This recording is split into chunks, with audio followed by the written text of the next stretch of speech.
Everybody, thought I'd do a little video here to update on my F18A install project video. I'd gotten this motherboard off of eBay. It was listed as non-working. They had shown pictures of the console itself, and the outside looked in pretty good shape.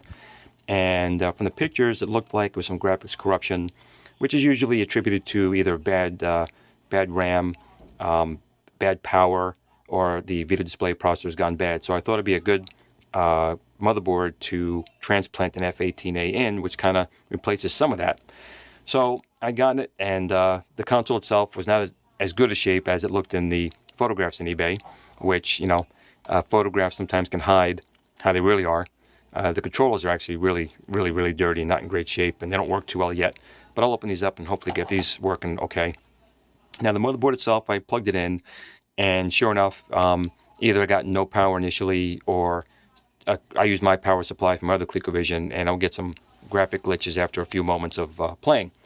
Now normally that would be, you would think, it's the power switch. These are notorious for causing faults with the 12 or 5 volt rail. The Colecovision, its architecture and technology is based loosely off of the TI-994A, which used pretty much the same video display processor and RAM, plus 12 volts, plus 5 volts, and minus 5 volts for the RAM. So in trying to figure out what was going on here, I did clean the socket. This was a mess. It was disgusting inside. So I cleaned that switch really well, and it still has the same issues. Now you can look on the motherboard itself. There was a lot of things done to this. Now the heatsink that's on here, I actually put that on. I took it off the old video display processor and put it on here because I thought maybe it was an overheating problem, and it's not. But if you look, this board has had a lot of work done to it. Someone had put a socket in here for the central processing unit. So I popped this out, cleaned that all up, and put that back in. Didn't make too much of a difference. These two support chips here also were socketed, and you can see this particular socket is even damaged. Whether they did it during the install or not, I don't know. But I had taken these both out and cleaned them as well. Things got a little bit better, but it still would glitch out after running for a minute. Now, even the controller support chips here, they also put them inside sockets. And if you can see, if you look real close here, they even must have busted a trace, and they did the best they could to repair that trace. Bad job, but it seems to function okay.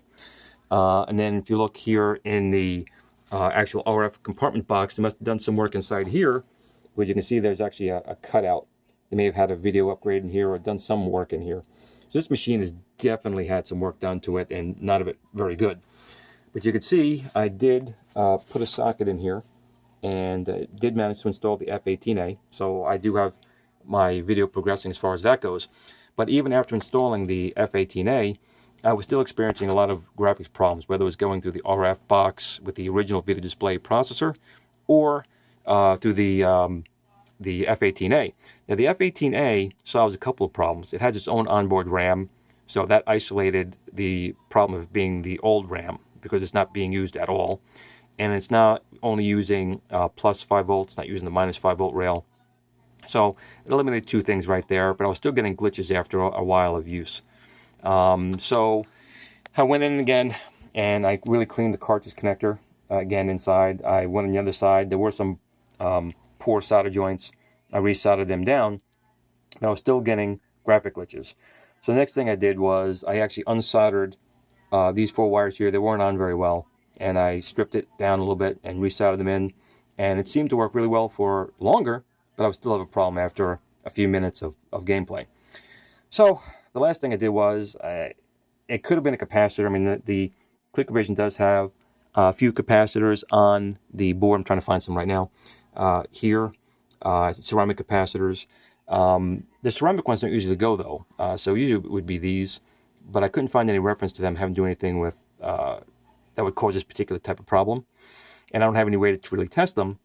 So I went back to what else could be causing a power problem, and people always point back to this switch.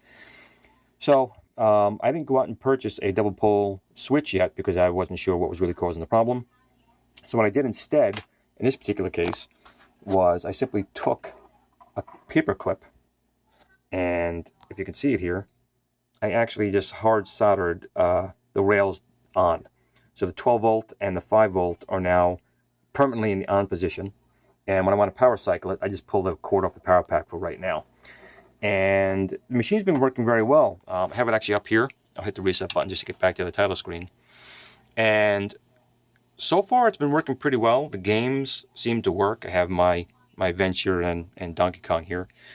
And the game starts. Now there's no sound because I haven't done the modification yet to this little guy right here, which is where I'm going to grab the audio from, and that is C88, I believe. So I have to get audio from there. So it's not hooked up yet. But you can see I got a really good picture. I can use the controller, which is right here, and I'll pick it up. And the game does play.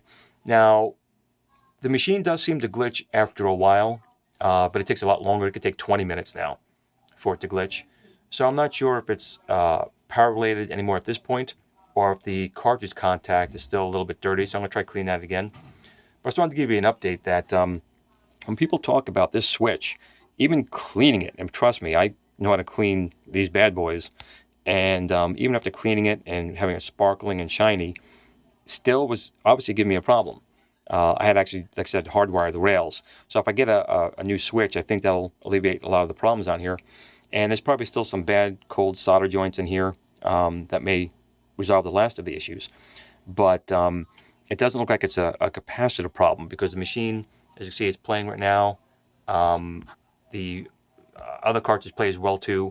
I'm going to throw in my Atari Max cartridge later and run the memory tests that it has as well. And here's the game over screen. And if I hit star, I can figure it. There we go. Get back to the main screen. I can start the game up again. So it's working.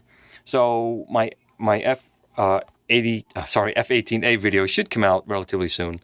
I just wanted to give you a little update here on when people talk about these ColecoVisions having glitchy problems. Man, this power switch is a bitch, and even cleaning it may not resolve it. So sometimes it really will take replacing it or doing what I did, hardwiring it. And you can throw a switch here on the outside to turn the machine on and off, which is another option if I want to keep it looking stock on the outside as best I can. So again, hope you enjoyed the video here, a little update.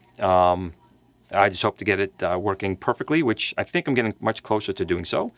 And then we'll have the F18A install video coming up after that. So guys, everyone who helped me on the Facebook forums, I really appreciate it. And I'll see you guys soon.